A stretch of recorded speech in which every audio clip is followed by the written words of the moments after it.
The 2018 Viking season is over, so let's look into the future in 2018, see which Vikings will be on the team in this year's Minnesota Vikings free agents, keep them or let them go. So let's start off with the 5 restricted free agents, and I expect all 5 to be on the roster next year. Let's start off with 2 camp body tight ends, Josiah Price and Cedric Lang. Both will be 27 next year. So both have an option to compete for the Vikings for their practice squad. But let's move on to the 3 a little bit more important free agents that are restricted, starting off with the fullback CJ Ham. Will only be 26 next year and has had made strides as the Vikings starting fullback the last couple of years and is quickly turning into one of the better fullbacks in the NFL. So this might be a time to where, in a case where they would usually just give another 1-year deal, maybe lock down CJ Ham for the foreseeable future. Maybe a 3-year deal, first 2 years guaranteed, and let's see what the kid is after that. I don't see the Vikings wanting to go elsewhere, and I think CJ Ham would be a cheap pick up at fullback for a couple of years. Moving on to the Vikings backup tackle. Last year and played a few plays this year until rookie Brian O'Neill said, nah, I'm a little bit better, and that is Rashad Hill. He'll be 27 next year, and I think he'll continue to be the Vikings backup tackle next year, and maybe if he can prove that he's good enough, a lot of that in practice and in training camp, the Vikings might look to lock him down for a couple years as well. And lastly, Matt Wild, the punter, came in out of nowhere. The Vikings liked what we saw last year with our punter, then all of a sudden, screw that, we're going with Matt Wild. We think he's even better. At 27, he had his ups and downs at punting, but at the end of the year, I think most people would say he was a pretty good punter. But second half of his job, holding was pretty poor. You don't know if that was something wrong, if he hasn't had a lot of practice holding, but it seems a lot of our kicking moves came back to Matt Wild, so I think this will be another 1-year deal, and you have to prove that he can be both a capable punter and a capable holder for 2019. So moving to the unrestricted free agents, the meat of the program. Let's start off with the coveted quarterback, Trevor Siemian. Came in. The Vikings traded for him at the beginning of the free agency period last year, and you can see why. The Vikings wanted Kirk Cousins, and Trevor Siemian is basically a poor man's Kirk Cousins, an absolute statue in the pocket, will not stretch the field, will not be able to extend many plays that are broken or need to make it to that 4th and 5th read, but will be very quickly at knowing what the coach wants, do the play calls, make those short connections, and move the chains. And that's basically what Kirk Cousins is, but with a stronger arm. So at 27, you could say, well, he's a cheap backup, only making about $500,000 last year. So do we give Trevor Siemian another chance? No, he is gone. Kyle Slaughter is in. Backup, yeah, he's gone. Moving on to another backup safety at the beginning of this year, promoted to starter, well, because of an injury. Anthony Harris will be 27 next year, and I think this is a time.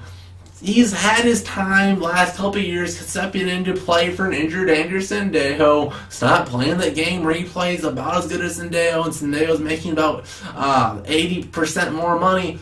Let's go with Anthony Harris, make him a starter, give him average to below average starting safety money, lock him down, maybe another 2-year guaranteed, 3-year total deal for Anthony Harris. Screw Sendejo, he's gone. But for this video's sake, Anthony Harris is in.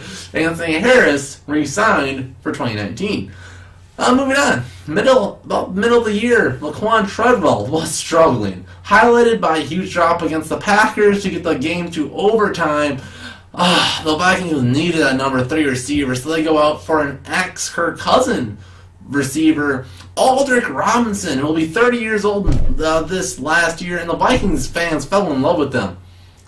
And from the very first game where he caught 2 touchdown passes in his debut, ended the year with 5, and turned into a pretty solid deep threat for the Vikings. But I want to make the case that he had a very similar drop ratio as Laquan Treadwell. He had 2 in 253 snaps, but Laquan had 5 in 543. So very similar ratio there. But I do think Robinson fits the Vikings offense better, and I think he gives that deep threat over the top, which helps Diggs and Thielen out a lot more than Laquan does. So I do still think the Vikings are in the market for number 3, but I think Robinson is a better number 4 than Laquan would be. So I think Robinson gets another 1-year deal and come in and to prove that he's good enough to be at number 4, because the Vikings have options. Jeff Badette's the fastest player on the entire team, and he was chilling on the practice squad all year. He could come in, and he's a kind of Cordell Patterson type, a lot of gadget plays, and if he could learn to run a deep ball, hey, he could easily beat out Aldrick Robinson. If they go with 2 rookie receivers, he'll have a tough time making the team, but I think he has a shot to at least compete in camp next year. Another 1-year deal for Aldrick Robinson. Next, at the end of preseason, the Vikings thought they had their backfield covered, but not so fast. The Bengals released their former good, almost star safety, George Alaka, and the Vikings brought him in. Everybody's like, all right. When Zare was in Cincinnati, he ran this 3-safety set. It was great. He'll bring it to Minnesota. What did he do? Exactly that. He ran his 3-safety set. Harrison Smith, either Sendejo or Harris, if Sendejo was healthy, or if it was Anthony Harris, and Jaron Kearse. So, as we barely saw George Alaka on the field at all. Mostly he was on special teams, and you have to think, will he want that? And do the Vikings think that he's worth the spot? But even though a lot of Vikings fans would say it's an obvious that he'll be gone, he was barely making any money. $880,000 is just a little over Anthony Harris, when Alaka has a little more of a resume than Anthony Harris. So if he could sign back at a similar dollar amount, I don't see a reason not to, especially if the Vikings want to get rid of Andrew Sendejo. I do see that as being an option, but what is all likely will happen is he is gone. And George Alaka is gone. Moving on. The Vikings' offensive line was so bad, and maybe no one was worth it. Tom Compton came in. Vikings last year, they lost George Berger due to his retirement, and then this preseason, our other guard, Nick Easton, gets hurt for the year, so the Vikings are forced to start Tom Compton in left guard, and he was poor all year. But keep in mind, he was signed as a backup, and he played like a backup this year. So I want to keep that in mind when we're saying how good he was. And he'll be 30 next year, so not super old yet. Only signed for $900,000. I think the Vikings do re-sign him. Similar money. He'll play all 5 offensive lineman positions, which is valuable enough that he makes the team. Just for his versatility as a backup, that's very hard to find. He stays on the team and hope he doesn't start for next year. Moving on. Last year, the Vikings had a little bit too many defensive tackles, one of which was a little bit too expensive, and he went to Seattle. We brought him back this year. Tom Johnson will be 35 this upcoming season, was played with Seattle, made $1 million in 2018, but 35, I think the Vikings will be looking elsewhere. Jaleel Johnson, young defensive tackles chilling behind him, as well with Jalen Holmes, a rookie of last year, who I think will have to take another step this year. The Vikings are set at defensive tackle, especially because they want to give money to another veteran defensive tackle further on this list. So for the second year in a row, Tom Johnson leaves the Vikings via free agency. Middle of the year, the Vikings need a little bit more pepper in their kick returning game, so they go with former Lions running back Amir Abdullah. Will be 26 next year, so plenty of tread left on his tires. Barely even got into the NFL, and already could be on his third team, making just over $1 million. And a lot of Vikings fans will say, well, you didn't touch the ball on offense at all, which is true. So why keep him? Well, I think his kick returning ability is good enough because the Vikings will have other needs to fill in free agency and the draft, where they might not want to give money to a kick returner at this time. So Amir Abdullah could be a cheap kick returner, and plus, I think the Vikings like the idea of a Dalvin Cook, veteran rookie, as a way to do their running back trio. And if a certain veteran is gone this year, they might pick Amir Abdullah to be that guy. And despite his struggles in Detroit, we saw what a change of scenery can do to early Detroit Lions picks like Eric Ebron. So I think the Vikings might give another one-year deal to Amir Abdullah and see what he does, at least in training camp. Moving on. Talking about training camp, a guy that everybody thinks will not make the team. Marcus Sherels will be 31 next year. He's listed as a cornerback, but my God, he's horrible at that. But he is the Vikings' all-time leading punt returner in all the categories. But I think it's been pretty clear that he lost his step this year, despite how good the Vikings' defense still was this year, forcing out a lot of punts. We didn't see a whole lot of Marcus Sherels. He was basically just a fair catch guy, and you cannot discredit how valuable just catching punts is. One muff punt can screw up a whole game, and so Marcus Sherels does get brownie points there, but I think the Vikings do want more boom at that position. But the cost of Marcus Sherels will be so hard. I think, realistically, Vikings will probably keep him. But I think the right choice, Marcus Sherels, is gone. Finally, I said this last couple of years. Staying on special teams. Daniel Carlson. 3 missed field goals against Green Bay. The Vikings bring in another Daniel, Dan Bailey. The 31-year-old ex-Cowboy kicker, second most accurate kicker of all time, was fantastic. Was the new Ryan Longwell, I wish I could say. His 75% kicking last year was far below the league average. Struggled a lot throughout the season, but I think the Vikings have to bet on maybe a rust going into the year, and maybe Matt Wild not being a good holder that could screw up Dan Bailey enough where I think they give him a 1-year deal, and we also bring in an undrafted kicker to compete with him in training camp, and we're going to have an open competition there this year in camp. It'll be a fun one to watch, but Dan Bailey is signed for next year. Moving on. Nick Easton. Torres got hurt throughout the year. Could not play at all. Was a solid left guard last year. Can play all interior line positions. So even if he's not good enough to start, I think the Vikings will be very interested to keep him, and I think he will get re-signed another 1-year deal, and he will have to prove that his injury did not derail him, make him too slow, not strong enough to be a good enough guard or center or anything on the offensive line, or to value him to be signed for next year. So if anything, that should make him cheaper, as he was signed for $2.9 million. You can see a really cheaper deal this upcoming year, and they will want to see how good he is in camp, and hopefully he's good enough to start. Moving on.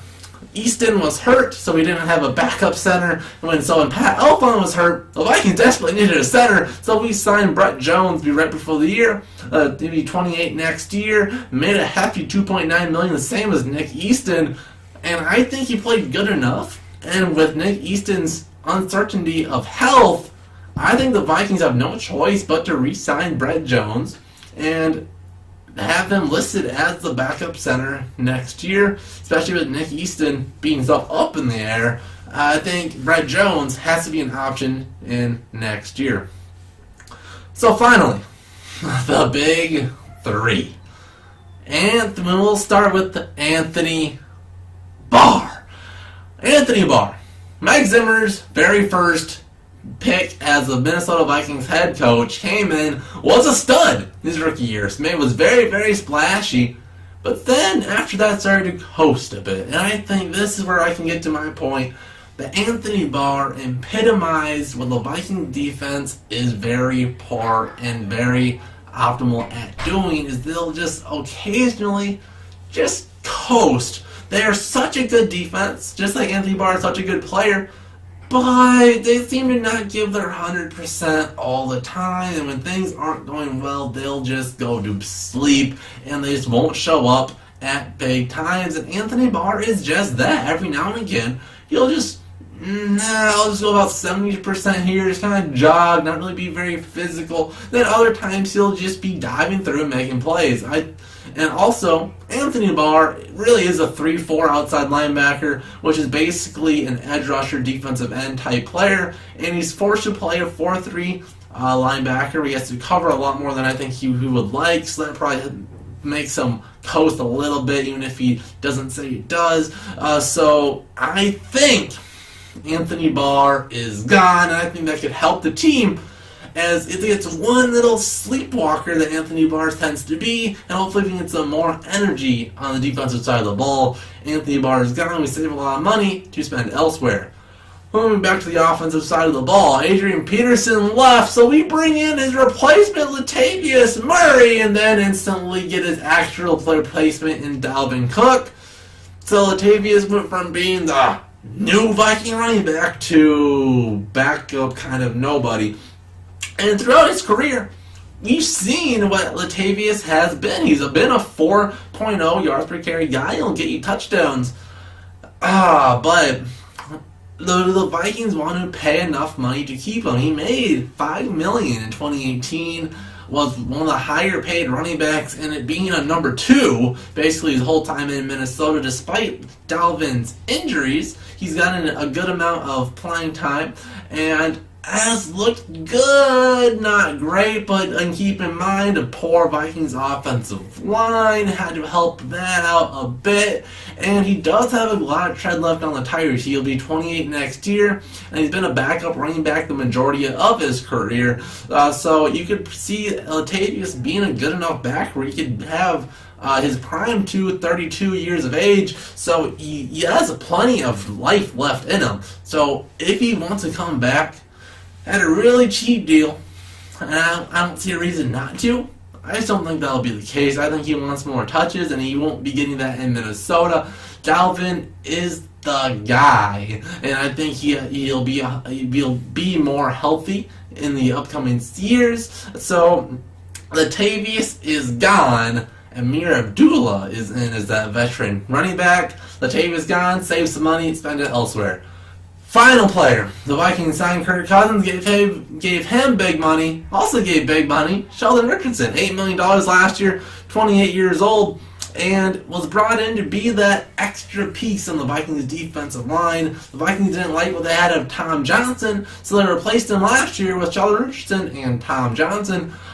Sheldon Richardson was a little bit of swagger that the Vikings defensive line needed, and despite him disappearing at times, I think the Vikings will want to bring him back, and I think he brings enough to the team, and only 28, I think the Vikings will want him back, and I think they will have to give him a little bit of a bigger deal. I'm thinking somewhere behind a 5-year deal where the first 3 years are guaranteed, and they will have to hope that he lives up to that contract. With Linval Joseph, he didn't play it super well his first year, then his second year he really took off, and Sheldon will have to be the Vikings defensive tackle in the future as Linval starting to get up there. So I think Sheldon in, Anthony Barr, Latavius Murray are out. So this is a perfect 7-7 split. 7 Vikings are leaving, 7 will be back. So this was this year's Minnesota Vikings free agents. Keep them or let them go. Give me your thoughts in the comment section. And tell me how stupid some of these players are. I know how you guys are, NFL comment section. Give me what you got.